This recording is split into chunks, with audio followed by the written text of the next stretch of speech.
Well, hello everybody. Yep, again, it's not Tony Ferguson. We are going to talk about something probably just a little bit more important this week. We are going to discover who Dr. Herring is and how does he factor into the journey that we are on, this crazy carnivore journey. So let's get into it.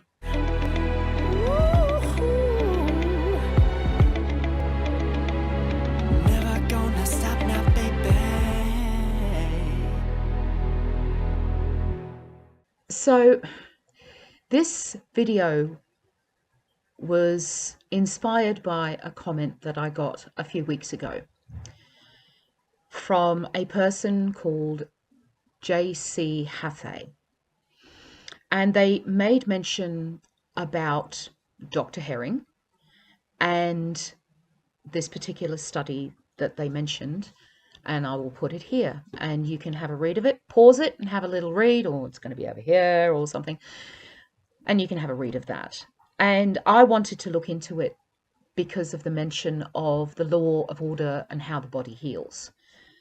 I wanted to learn a little bit more about this particular person who studied all of this. And I want to share what I've learned with you guys. There's going to be a photograph, and it's probably going to be me just voicing what I'm reading. And I just wanted to impart this little bit of knowledge onto you guys because I think it's important. For some of the stuff that I'm going to talk to you about, I will be referencing some stuff from Wikipedia, and I'll put the link to the Wikipedia in the description box below. Not everybody's going to go to Wikipedia to learn about this person, but taking that into consideration, I wanted to bring that knowledge here to you guys to, save you guys from, you can sit back and listen to me instead of sitting there and reading it. I just figured it might be a better way to do it. So let's get into it. Dr. Constantine J. Herring was born on the 1st of January, 1800. That's not a typo, 1800. And he sadly left us on the 23rd of July, 1880. He was a physician who was an early pioneer of homeopathy in the United States. He was born in Auschwitz and studied medicine at the University of Leipzig, where his interest in homeopathy began. He had been engaged to write a book confuting homeopathy, but upon reading Samuel Hahnemann's works and investigating homeopathy's clinical claims for himself, he became convinced of its efficiency. He sought out the author and they became friends.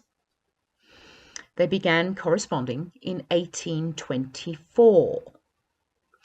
Later on, Herring was treated for a dissecting wound with homeopathic remedies, one of which was white arsenic, and the finger was saved, further provoking his interest.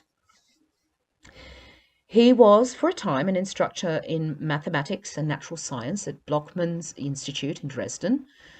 Following his graduation from the University of Würzburg in 1826, he received a commission from the King of Saxony to travel to Suriname on a natural history expedition. He settled there for a number of years and commenced practice before immigrating to Pennsylvania in January 1833. He was one of the pioneers of homeopathy in the United States of America and helped to decimate homeopathy there. He founded a homeopathic school, the first of its kind in any country. From 1845 until 1869, he filled the chairs of Institutes of Medicine and Materia Medica in the Philadelphia College of Homeopathy. It's particular that I want to discuss Herring's Law of Cure. I think this needs to be discussed because it works very closely to how this carnivore lifestyle heals our bodies.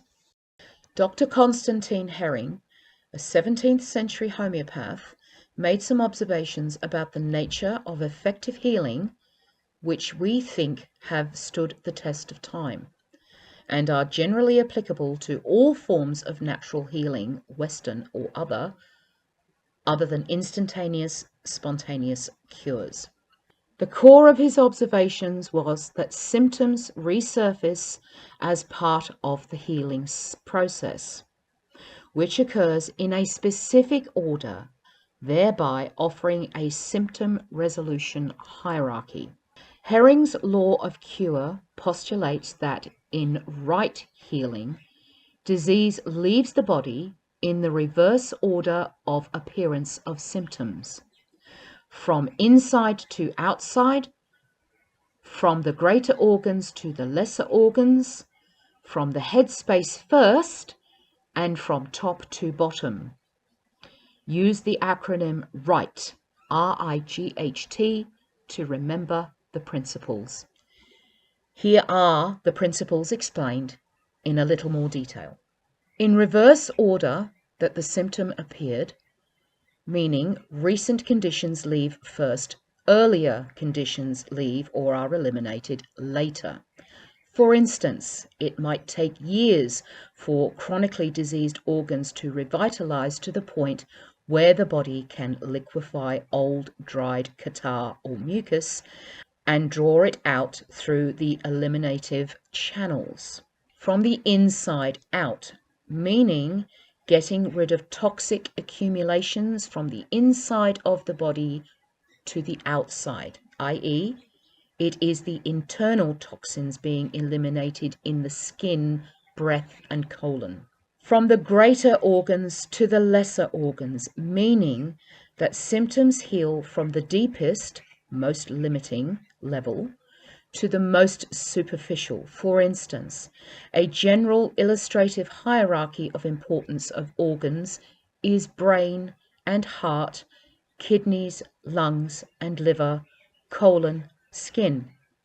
This also means symptoms improve from the central core of the body to the periphery, hands and feet.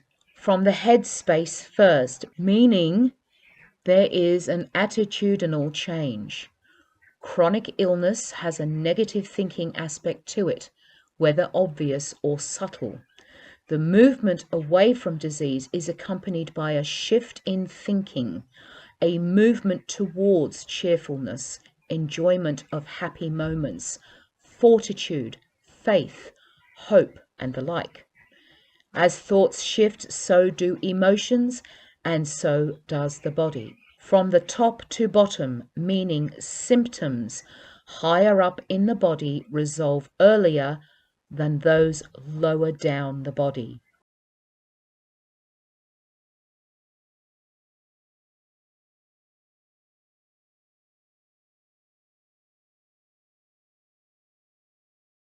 So we need to have a little think about what that all means for us in terms of carnivore.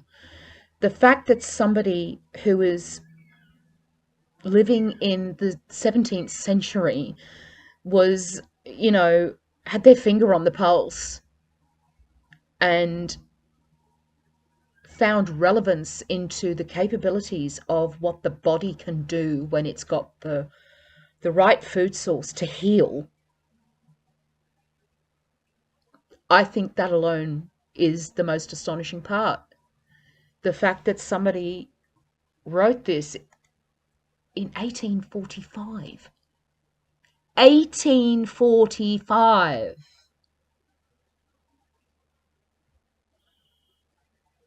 It blows my mind. It really does blow my mind. This man, Dr. Herring, we are in debt to this man because we have a guide for us that makes sense, should make sense to just about everybody, but doesn't. But we're on a different path, and having this kind of information from a doctor from the 17th century, I mean, They were more switched on back then than they ever will be now. It almost sometimes feels like a losing battle. I might you'd sit here going, when are the doctors going to get it? When are they going to understand? Even if you just take carnivore out of it for a second, when are they going to understand that these quick fixes, these pills, medications, are not fixing the problem? They just ain't. At best, they're just band-aiding it. That's the sad thing. And, it's enough to make the likes of me angry as all heck. And it does. I hate it that I've been a part of that system for so long. Oh, I've got a pain, need a tablet for it. Oh, I've got an ache. Oh, I need to take a tablet for it. That if we just understand that our bodies are very clever, more clever than we actually give them credit for. We just have to give them the right nutrients to be able to do what it's got to do. I sit here sometimes eating my steak or my bacon and eggs or whatever it is that I'm eating that's meaty or whatever. And I look at it before I start eating, and I look at it down here, I go, my God, you've got a lot to do. When that food enters my body, that carnivore stuff, when that enters my body, it's got a lot to do. And a little while back, I was talking about having the courage to shift the goalposts. And this is kind of where I am. It's like, well, it's a lifestyle. So I'm not going anywhere. I'm not going to stop eating what I'm eating. I can't see me adding vegetables anytime soon. And I certainly can't see me adding fruit anytime soon of any kind. I don't care how low carb it is. I really don't care.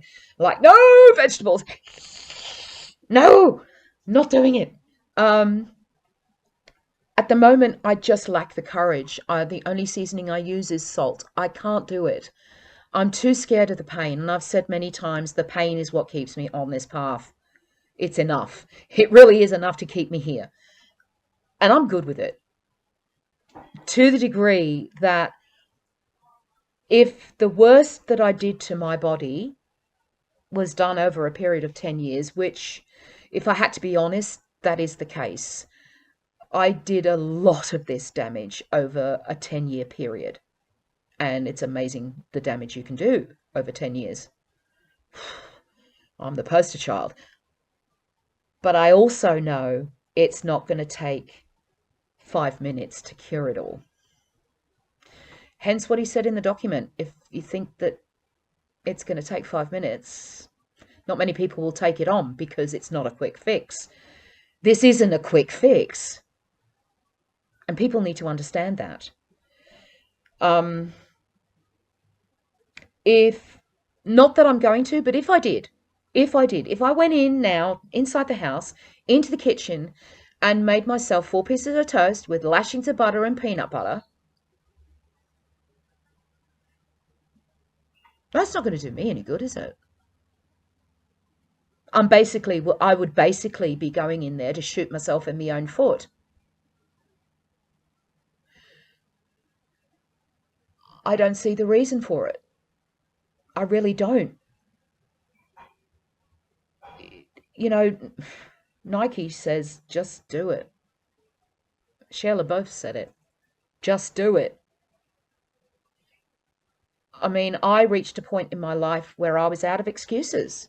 I really was just out of excuses. And we're coming up to 6 months here. It's gone so quickly. And, you run out of excuses. And once you run out of excuses, for me, it was like, well, if I've got no more excuses, then why the heck am I living like this? I can't. Because it's not a life to live the way I am. And if anybody's living with pain, that's not a life. If you're looking for a quick fix, then move along. There isn't a quick fix. There isn't a magic pill. There is no such thing. For me, it took me 10 years to get into this condition. I'm going to be realistic. It's going to probably take me 5 years to get out of it. And I probably still won't be completely out. It's going to take me a while. Would I like to go to the opera at the end of the year? Absolutely. Is it going to happen? Probably not. Because I know what my body's doing and I know it's going to take a while. I can feel it. I can feel it's going to take a while. So we're going to have to hold off on all these amazing plans that I had. And that means I have to have the courage to move the goalposts. And I'm good with it. Because I'm not done living. And if you are on this lifestyle and you're struggling, have you really considered whether you're worth it enough yet? Have you really asked yourself that yet? Is whatever pain or problem that you have, is that enough to grab yourself by the neck and drag yourself out? Are you enough? I am. I know I am.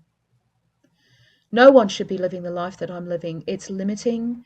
It is confining.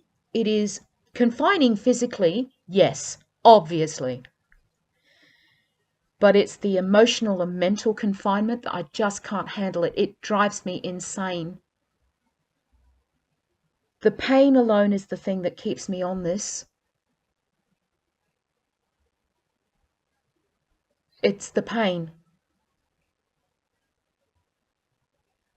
I've been saying that if anybody spent 5 minutes in my body, they'd make it to about a minute.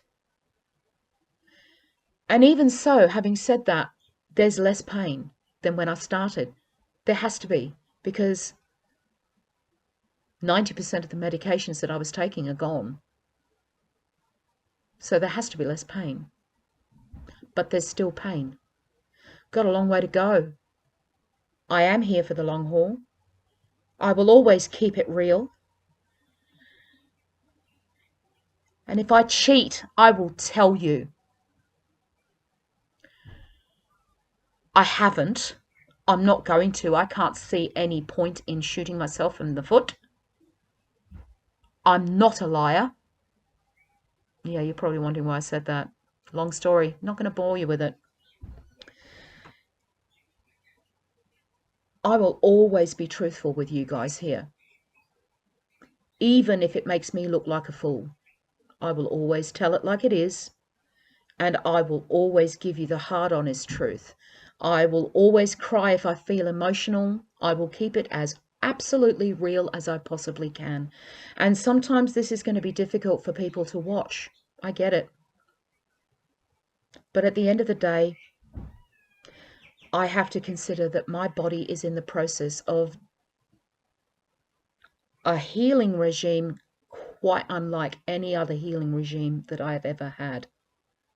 All without the aid of a tablet, a capsule, or an antibiotic, a quick fix, an injection, or anything.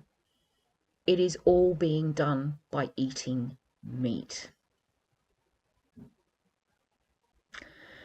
On that note, I'm going to leave you guys in peace. I want you to have a fantastic weekend when it arrives. I know I will. I have every intention of having an epic weekend, whatever that looks like. I want you to be kind to those around you. Protect your peace. Don't take any crap from anyone. And be kind to yourself. I love you guys. Your support means everything. I carry all of you in my heart for a good deal of my day. You mean everything to me. Until Monday, another weigh-in, more photographs. Have a great weekend, everyone.